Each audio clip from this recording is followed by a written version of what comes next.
What is the most effective way to use baking soda and vinegar when it comes to cleaning? Don't use them together. Let's start talking about baking soda. Baking soda is excellent for deodorizing. It's abrasive, so it helps lift stuff like the caked on grease, things like that. And you can also use it for polishing stainless steel sinks.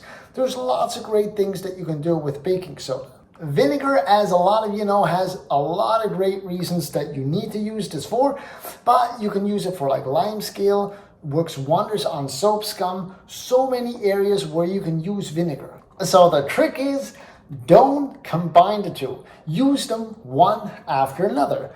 For example, baking soda. If I want to use this to polish a stainless steel sink and help lift on stuff that is caked on in the stainless steel sink, I can use that, then rinse it out with water, and then I go over it with some diluted vinegar and clean the whole thing.